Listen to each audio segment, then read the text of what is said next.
The CBS Radio Mystery Theater presents...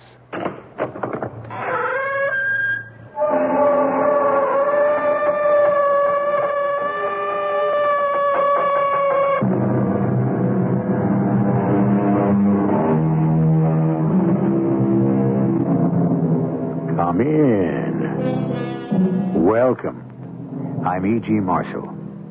This is a story about a phenomenon of our times. About a world which Hamlet seemed to describe to the players, whose end, both at the first and now, was and is to hold, as 'twere, the mirror up to nature.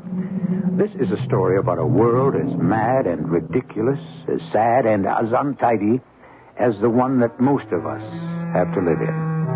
A story of confusion of identities in which fancy becomes reality and vice versa. You must judge where truth begins and illusion ends. You cheap, conniving crook. You killed my dad. Timmy! Stay out of this, Marcia. No, Brock. You asked for this, Timmy. Oh, stop it, both of you. Stop it. Not on a bet, Mother. I've just been waiting for a chance to knock his head off. You're not old enough yet to manage that, boy. Oh, Brock. What have you done? You've killed him.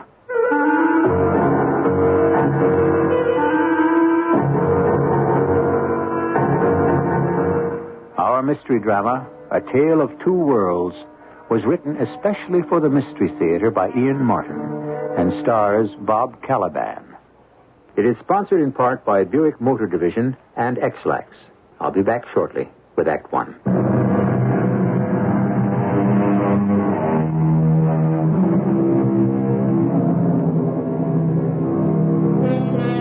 How far have we come from the jungle? Not so very far when you consider all the unreasoning things most of us are prey to. Fear of heights, of crowded places, superstitions, envy, and her darker sister, jealousy. Most of all, anger. For when rage suddenly explodes inside any of us, no matter how secure our worlds, if the fire burns strong enough, it can hurtle us out of the safe orbit of our own world and back to the savage jungle. For example... I just don't think I can believe my ears, Marcia. Oh, Brock, I'm sorry. I'm so sorry. What can I say? After all, he's my son. And what am I? You know what you are to me, Brock. Well, I thought I did. All I'm asking for is time before... Oh, Brock, is it too much to ask? Time is too precious to me. I'm not going to let this little twerp of a boy still wet behind the ears stand in my way, in our way. Please, Brock. You've got to understand Timmy's point of view. Why? Because he has some rights. A 20-year-old boy? Whose father has only been dead a little over a year, a father he worshipped. A man who would have ended up in jail for going to the public trough once too often. And the last time without sufficient legal excuse. Well, you represented him. I was his lawyer because I was in love with you, and I didn't want you to be hurt. But he was convicted just the same. Because he was guilty. Well, Timmy doesn't think so. Oh, Timmy. Brock, please. Timmy, that wishy-washy, childish diminutive of a name. It's the whole trouble. Why not Tim? Or even Timothy. It's his name. And I think of what that sniveling little toady is doing to bar us from the happiness we both have missed all our lives. I tell you, Marcia, son of yours or not, I could kill him with my bare hands. Marcia, I tell you, I'm sorry. Timmy, I didn't expect you home so soon. You know I don't dig the country club scene, Mom. Well, don't I even get a hello kiss? And what about Mr. Chalmers? Am I supposed to kiss him now, too?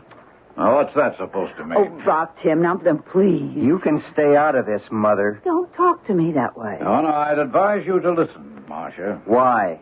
Because you're planning to make her a September bride? Why, you insufferable No, junk. Brock, please, please. Go ahead, Mom. Let him take a swing at me. I can handle him. Did I ask you to? I don't care if you did. Someone's got to, for Dad's sake.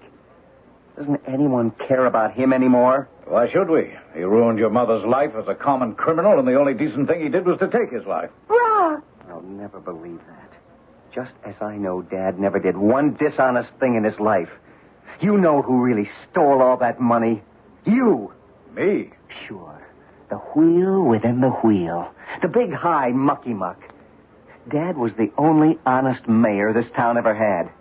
And the rest of you crooks had to crucify him to cover yourselves. I don't know what you're trying to say. I'm not trying. I said it. I don't know how my mother can even look at you. Because you killed my father. All right, that's as much as I'll take. The only way you'll ever stop me is to murder me, too. Timmy. Now, leave him alone. It's time we had this out. You killed my dad. Timmy! The last time you're going to try to hang that accusation on me, youngster, and get away with it. Oh, that's great. Just what I've been looking for.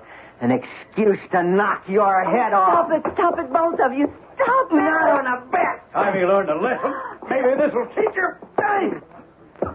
All right, come on, get up. Rocky, keep away from him. Don't you see he's hurt? Oh, it'll take more than a couple of whacks to make up for all the pain he's caused me and us. Timmy? You all right? Oh, he's not hurt. He's only shamming. Rock, please.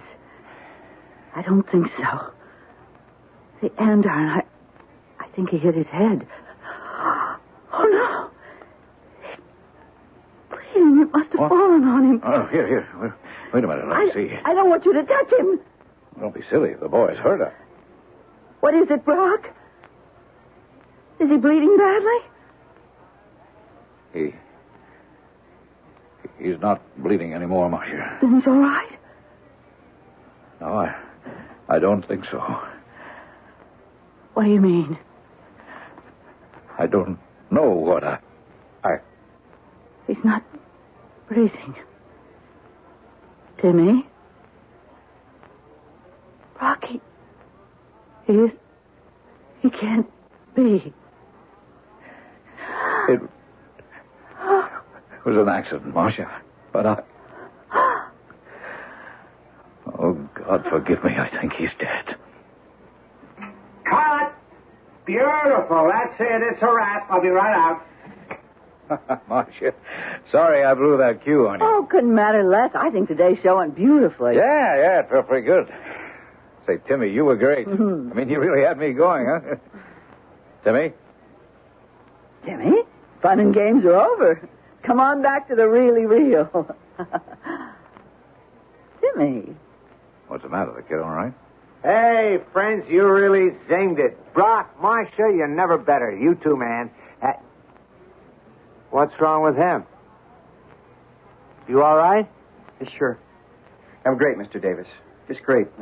Pardon me if I just lay here and make believe. Suit yourself, Eddie. Me, I got to make tracks. Got a commercial edition in half an hour. See you, folks. You on tomorrow? No, next call is Thursday. Henny, can I skip the pre-rehearsal this afternoon?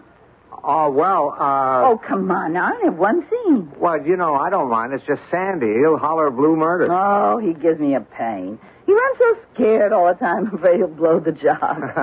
Uneasy lies ahead that wears the producer's hat, huh? You, know the ratings are off? So, uneasy lies all our heads. Oh, you should worry, Angel. Don't you know they always fire the writer first? Not this time around. I had to go and pick on... Watch it. What? The kid. Hey, Eddie, you okay? No. And don't call me Eddie. Well, why not? It's your name. My name is Timmy. I don't want to change it. Oh, what's in the name? Like the bard said, huh? You know how it is around the squirrel cage anyways. Half the time I can't remember which are real names and which are the made-up ones. My name is Timmy around here. I'm not going to change it. What's my next call, Mr. Davis? You sound funny, dear. What do you mean, funny, Mother? Well, I mean, you didn't knock yourself out for real when you fell, did you? I guess that's what I'm trying to find out. What's my next call, Mr. Davis? I guess next week's call sheets aren't posted yet. They're kind of late, aren't they? Well, there's been a lot of rewriting going on. All I mean is the scripts are late, and... Why are they rewriting? Well, you know how it is. The ratings down, the panic button's been hit, plot changes, and What? all that. Plot changes, sir. Don't call me sir. You make me feel like I'm over the hill. Well, I'm afraid that I'm the one who's over the... Am I? Is that what it is? Have you seen Sandy? Sure. I've seen Mr. Struck. And didn't he say anything? Anything about what? You mean the kid didn't know? Doesn't know what, Mother? Oh, don't call me that. You know my name. The only name I ever knew you as is Mother. Please, tell me. Tell me I'm not dead. I'm not really dead. Well, that's the way it is. Now, sure, it's a rough deal, but what are you going to do? That's show business. But I can't be dead. I won't be dead. My contract has 8 weeks to run. Wow, that's the beauty part. You see, you got a free ride. Take the money and run. I don't want the money. I want my part back.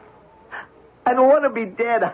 I don't want to be out of the show. Daddy, honey, listen to me. No, I'm not going to listen to any of you. You listen to me.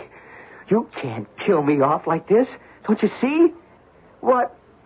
I've been on for all seasons since it began. 13 years ago. Don't you see? I grew up as Timmy Bryce. I've never been anyone else. I was 7 years old when it began. I'm not even 20 yet. I've always been Timmy. And you've always been my mother. You're how she's got to be. No, you have your own mother. You have your own life. Eddie, this is just another job, a make-believe existence. Oh, sure, we all get caught up in it, but once we walk out of the studio, we leave it there. I don't. I never have. Now, that's being childish. If I don't have here to come to, if I don't live here anymore, I don't have anywhere left to go. Honey, nobody could blame you for being upset the crummy way this was done. But it's only a job. There'll be another one. I don't want another job. And it isn't a job. It was my life. If I can't be Timmy Bryce anymore, I might as well be dead. I don't want to live. I don't want to live anymore. You don't understand. You just, all of you, don't understand. Couldn't have had the decency, any of you, to let him down easy. You had to let him find out like this. Well, Sandy put the freeze on us. How? Why? Well, you know, the kid is a little kooky, and he was afraid if he knew, He what? He wouldn't give a performance? He would throw some kind of a monkey wrench into our plastic, predictable, phony little world? Then suddenly he might just do something plain real in the middle of all the planned hysteria. Well, maybe that's the way Sandy figured. It's his neck on the block, you know. Oh, come on, Marcia. Let's sling a tourniquet on the bleeding heart bit. He got let down easy. In 8 weeks, while he sits back getting paid, he'll latch on to another soap. Maybe. If he holds out long enough. What does that mean? I don't know. He's an oddball. And this hit him awfully hard. I just hope he... Hope he what? I'm almost afraid to say it. It's as if Timmy... Oh, it's funny. It is hard to think of him as anything but that. As if Timmy's real life were here in the studio, and the other was just a dream. You know what I mean? Maybe that's why none of us have the guts to face him with the truth. Marcia, what's wrong? I don't know. I'm scared. Scared? Well, I don't understand. Scared of the way it came out. The way it hit him. Oh, you don't think Timmy would do anything foolish, do you? Like what? Well, we all, one way or another, made him dead in this world. You don't think he'd go ahead in the outside one and make it for real? Actors are highly emotional people. They'd have to be to simulate all the characters they are asked to represent. But how real can any particular character become? How closely can the actor identify himself with that character? Could an actor die or want to die once that character ceased to be? I shall return shortly with Act 2.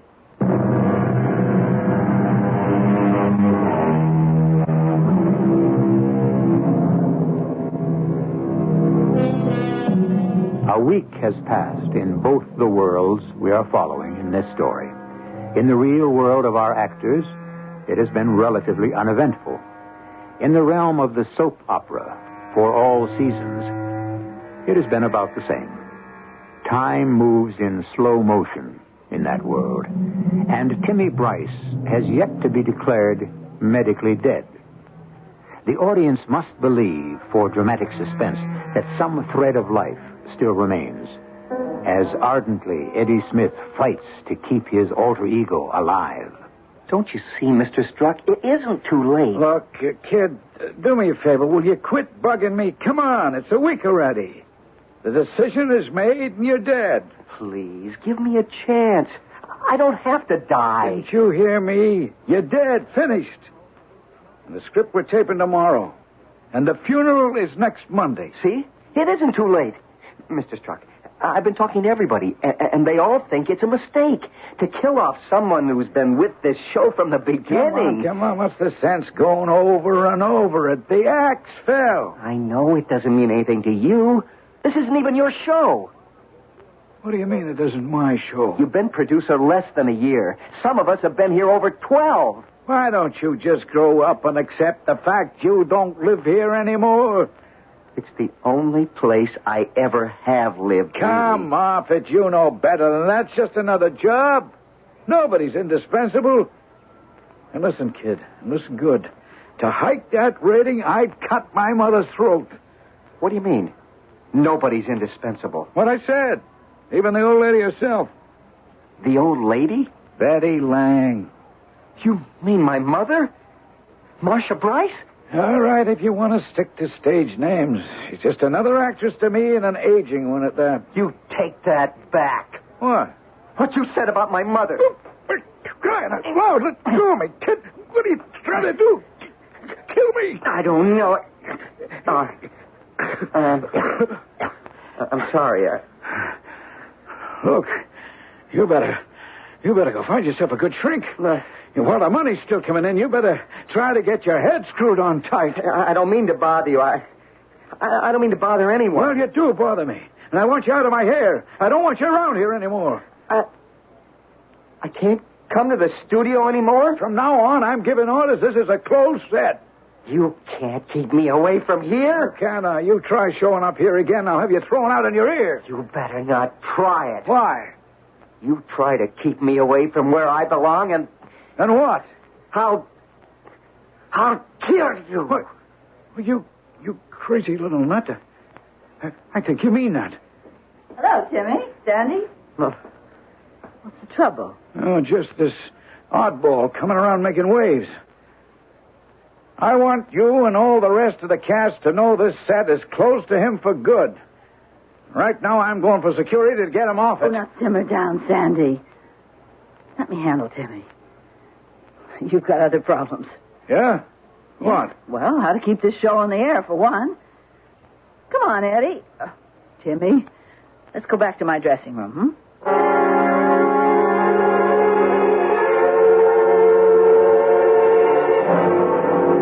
I know I'm acting like a first-class lunkhead, but I can't help myself. Of course you can. The thing to do for you is to get another job. I don't want another job. It won't be that easy anyway. Oh, why not? You're a good actor, Eddie Smith. Nobody thinks of me as him anymore. Not even me. I'm Timmy Bryce. And that's all I want to be. I just want to be Timmy. And you to be my mother. Even if I marry Brock Stevens? If I was around, I'd never let you make that mistake. Well, now that would be up to the writer, wouldn't it? The writer? Well, he is the one who dreams up the plot, isn't he? Yeah. No. I mean, sort of. But only out of the characters. I mean, us. What we're like and all. He just can't have us do anything. I mean, anything he feels like, or the producer. You know that. Do I? Well, sure you do. The people, the audience, they won't let him. There are things we can do and things we can't. Otherwise, we're not real. We're not real anyway. Oh, yes, we are. To millions and millions of people every day, and to ourselves. Some of us. Like, you take me. This is more real to me. You're more real to me than anything else in my life. Timmy. You see, you even think of me as Timmy. The way I think of you is the only mother I've got. Oh, now, come on. This is sick. Phony romantics, Eddie. So you'd throw me out, too, huh? I'm not throwing you out. You've got one mother. That's enough. Her? She walked out on Dad and me for another man. Oh, I'm sorry. I'd forgotten what happened. But surely that wasn't a rejection of you. Any rejection is on my side. The character she married doesn't want any part of me, or me of him. It doesn't matter. That other world, outside, I don't have anyone anymore. I don't belong there.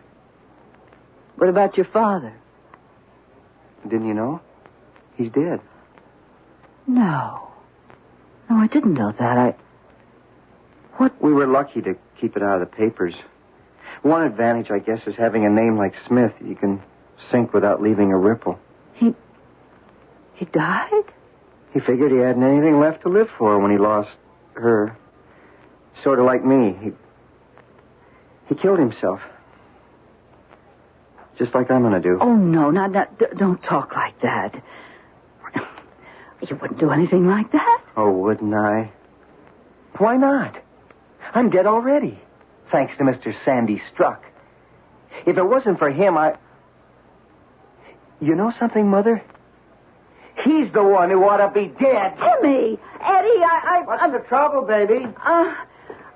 It's just that crazy kid, Timmy. Henley, see if you can stop him. Oh, never mind. He's gone. Eddie Smith again? Yep. Something's going to have to be done about him. I really think Sandy's right. He's flipped his lid. Well, if he has, Sandy's to blame. And the rest of you, too. Oh, come on in. Close the door. I want to talk to you. Will do. I got a few bones to chew over with you. The way it was done is what knocked Eddie off the rails.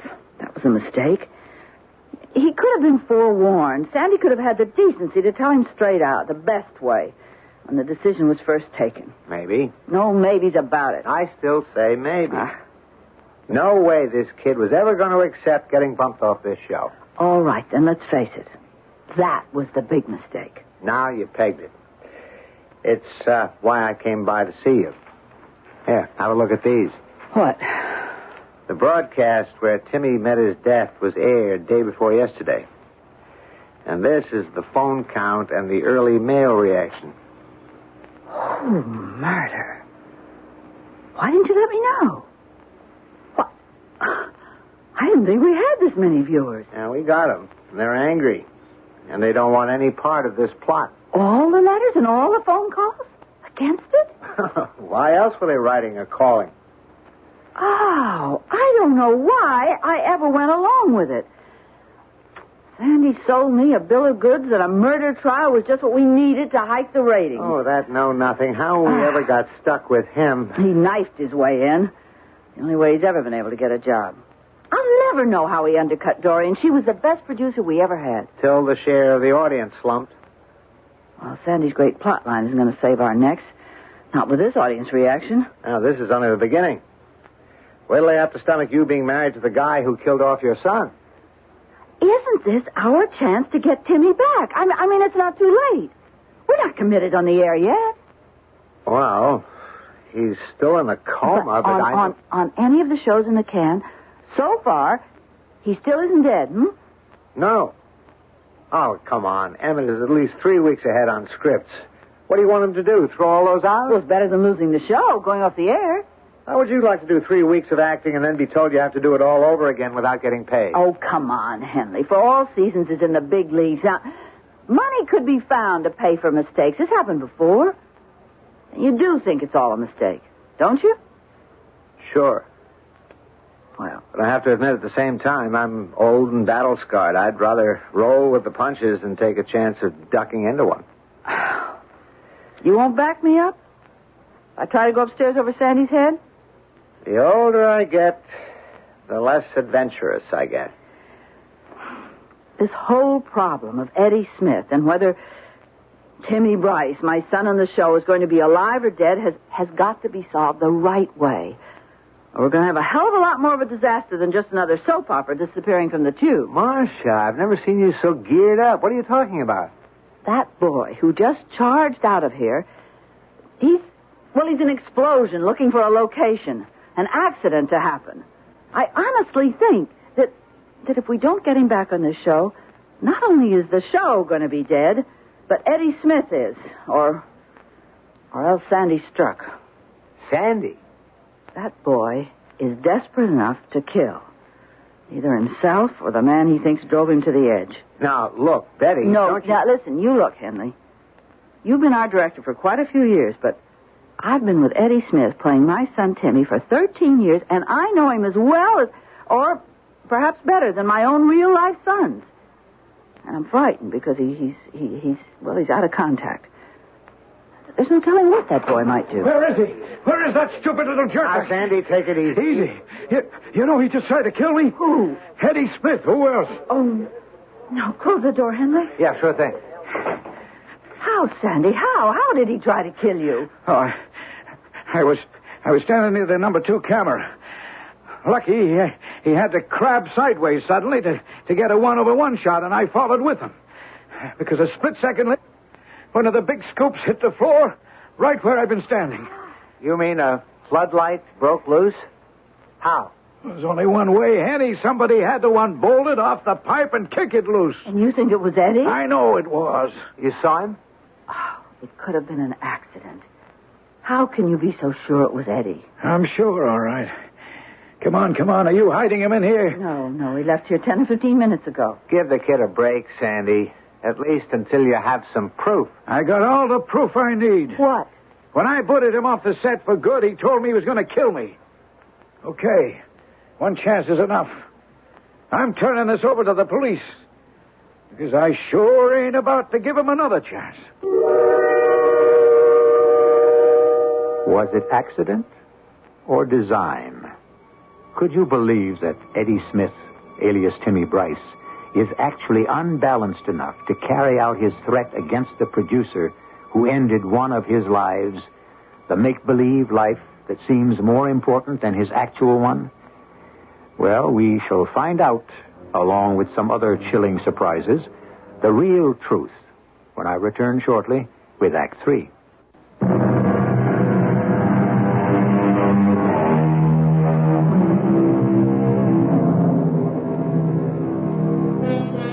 Now we return once again to our tale of 2 worlds and the special breed of people who live in both of them. A group of people who are about to have a further shock as one of them, cast out from the imaginary world, suddenly appears from still another world to haunt the consciences of Marcia, the leading lady, Henley, the director, and particularly Sandy Struck, the producer. A fantasy homicide has been committed. Is a real-life one about to take place? Certainly Sandy Struck intends to make sure that he isn't the victim of one. Well, you can see for yourself, Detective Matthews, where the light hit the floor. Yeah. Well, that doesn't prove that this kid, Eddie Smith, was responsible for the light falling, Mr. Struck. Yeah, but I already told you, and a couple of the stagehands have confirmed it, that he threatened to kill me. That's another matter. What do you mean? If you want to come down to the precinct house and make a formal charge against the boy for that, we can arrest him. And lock him up? No, it's a misdemeanor. Worst you could get is a fine. Well, more likely a warning from the judge. Wait a minute. You mean I'm not going to get any police protection? Look, mister, we do the best we can. A kid got excited and made a threat. If all the threats people made got took serious, we'd need more cops in the Russian army. Why not give us a break and write it off? No, sir. I want my rights. Okay. Anytime it suits you, come down to the precinct house, like I said, and swear out the complaint. You want to go right now? I'll give you a ride. No, I can't. Good Lord, man, I got a show to get on the air. Oh, yeah. That's show business, huh? All right, so it wasn't funny. I'm on today, 8 to 4. Tomorrow... Never mind tomorrow. Okay, today. Be there by 3. Like I say, you want to make a charge, I'll follow through. Don't worry. For once, maybe I'll get something for the taxis I pay. You're not going to go through with this, Sandy. You're damn right. Look, Marsh, it's my neck. I'm going to make sure nobody cuts it off. Well, if you hadn't been in such a hurry to drop the axe on Timmy, you wouldn't have to worry. See, even you think he's out to get me. I didn't say that. You didn't have to. It's still what you think. Come on, let's get this turkey on tape.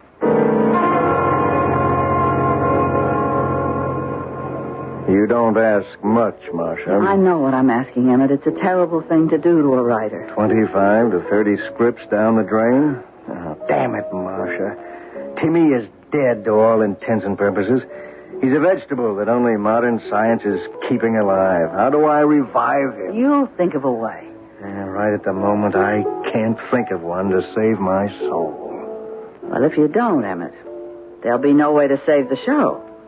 Now, the fans have been screaming by phone and by letter, some even in person. And the new ratings back them up. If Timmy dies, so does For All Seasons. You don't know that. Oh, yes, I do. You think we can really turn it around? Well, it's been done before. It would be nice to save our necks. Yeah, and I'm not thinking only of us or the show, Emmett. I'm thinking of Timmy. I mean, Eddie. He got such a raw deal. It tore my heart out the way it hit him. He doesn't have much life, I guess, outside the studio. How come? He's a nice youngster. Yeah, he's also a child actor. Unless he's got a mother and father to root him solidly into real life, a child like that's in real trouble. Child? He's 20. Yeah, young 20. Trying to hold on to the past just as hard as his future through the show. Emmett, can we swing it? Well, you'll have to give me a couple of days to think about it.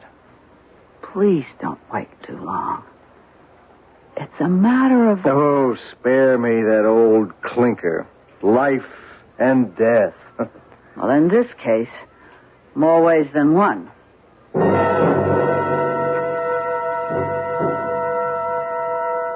All I can think of, Brock, is the position my son is in. Lying in a coma in the hospital, holding on to life only because of modern science and all the machines that maintain it for him. And if he should die... If he You sent for me, Sandy? Yeah, Henry, you sure did. What are you trying to pull off? Pull off? You heard me. Look, I'm just sitting here monitoring today's show, the one I had to miss. And wait a minute, hold on. My son died. Tape room, this is Sandy Struck. Roll back to the beginning of Act 3 and start again.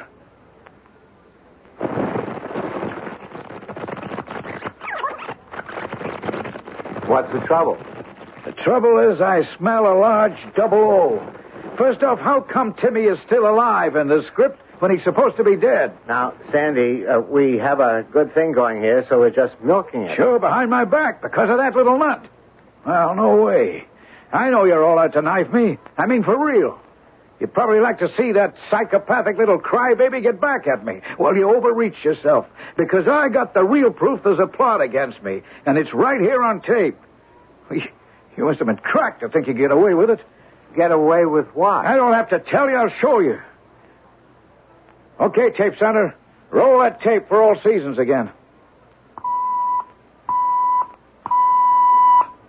All I can think of, Brock, is the position my son is in. Now watch this, Henley. Lying in a And don't tell me a director like you couldn't spot it. Watch. Just watch. And all the machines that maintain it for him. What? There you are, right there. When you cut to Marcia and Brock on camera 3, the window behind, you see who's peering in? No, I don't see what you mean. There's nobody. What do you mean? I could be held for manslaughter. Wait a minute. Even homicide. He was there. I mean, Timmy was there looking in. He... One way or another. Oh, wait. Wait a minute till the next cut. Does anything else matter? I still don't see anything. But he was there. He was looking in. He was white and begging, and the tears running down his face, and he was asking him to come back, and he... Hey, tape center, rewind and roll that tape again.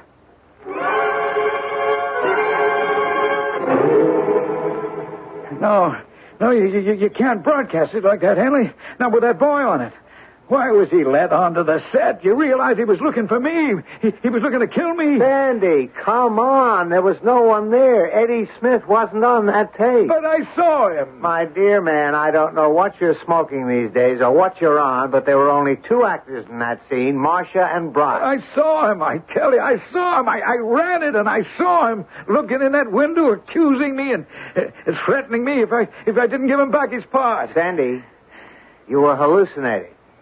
There was no one there. I tell you, there was. Oh, wait a minute. Control room 4. Mr. Strzok? Yes, who wants to talk to? This is Detective Matthews, 37th Precinct. Oh, yeah. Well, this is Mr. Strzok. I just thought maybe you'd like to know the kid Smith, the one you swore out the complaint against. Yeah?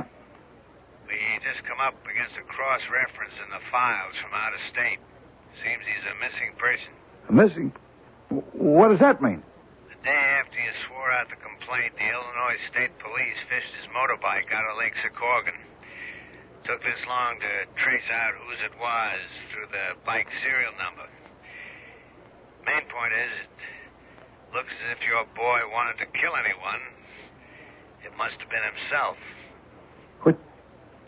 You mean to say he couldn't have been back in our studios like during the last day or so? That's right. Then he's dead? You mean what I saw was a ghost? Mr. Strzok, listen, I didn't say he was dead. Huh? What's that? I didn't say the kid was dead. He's been in the Secaucus hospital, unidentified, since last Friday. I don't understand. Why didn't he just say who he was? Because he's just like my wife tells me you got him on that soap opera of yours. He's in a coma. Oh, what are his chances? What are Timmy's chances on the show? My wife keeps asking. What can I say? I don't know. You guys who make up them stories, you're the only ones who know. As for the real-life kid, that's up to the docs. I don't know that either.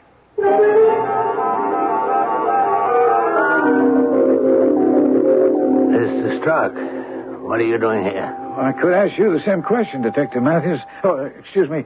This is Mrs. Elizabeth Lang, who plays Marcia on the show. Oh, yeah. I recognize her from seeing her on TV. Well, I recognize you from seeing you at the studio. And this is our director, Mr. Davis. Hi. But what are you doing here? Is Timmy... I mean, it's Eddie. Did he... Now, take it easy, Mrs. Lang. It's good news all around. Oh. The kid came out of a coma all of a sudden 6 hours ago. Doctors say it's a miracle. That it's a complete reversal, and he's out of danger. You said about 6 hours ago he came to. You wouldn't remember the exact time, would you? Yes, I do. The doctor called me, and I left immediately. What time? 25 minutes past 5 this evening. And they'd given him up for dead? Up to then? That's what the doctors told me. Then it is a miracle. You better believe it. What are you two talking about? It was exactly 25 after 5 that Ted Goldman gave the word to Henley, me, and Emmett that he'd overrule you. That Timmy was back on the show. He wasn't going to die.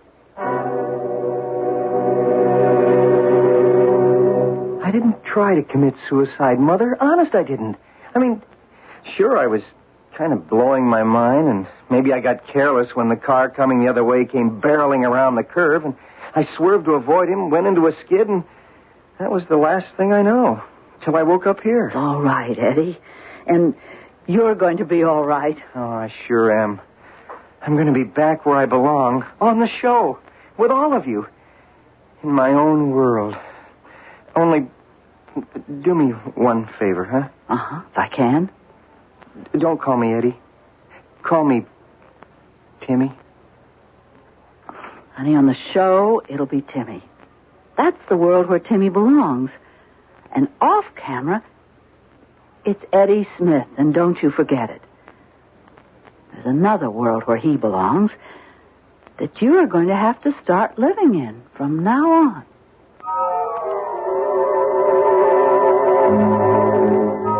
There you have it. Two worlds that some of your favorite people inhabit every day. Well, every weekday. Watch them long enough, and it's hard not to believe that they are real. If watching them makes them seem so, how about the people who play act them? No wonder it might be possible for any one of them to forget just where fantasy ends and reality begins. I'll be back shortly.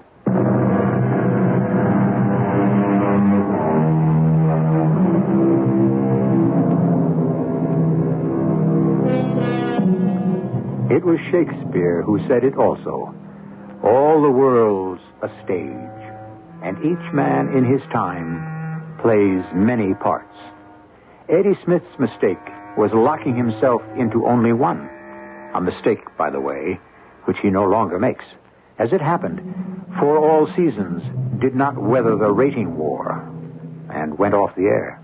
You see Eddie now in other shows and commercials, but his main role is as a husband, and now a new father in the world of the really real at last. Our cast included Bob Caliban, Ian Martin, Augusta Dabney, and Robert Dryden. The entire production was under the direction of Himan Brown. And now, a preview of our next tale. Well, how do you feel about it? How do I feel about it? Do you think this man, this Jeff Parker, is guilty? Honey, a woman was murdered. Now, we know a man was in her apartment at the time of her death. The doorman and a resident of the building who were in the lobby gave us a description of this guy. Now, it was my job to find him. I did. That's all. That's all? Yeah, that's all. I asked you if you thought he was guilty. Well, now, that's for a jury to decide. But what do you think? Well, I think he's guilty. Ann, why do you keep pressing me on it? Is there a chance, just a chance that he could be innocent? Honey, this isn't my first homicide investigation, and this Parker guy isn't the first one I ever brought in. But this is the first time that I have ever seen you so upset about it. Radio Mystery Theater was sponsored in part by True Value Hardware Stores. This is E.G. Marshall inviting you to return to our Mystery Theater for another adventure in the macabre. Until next time, pleasant dreams.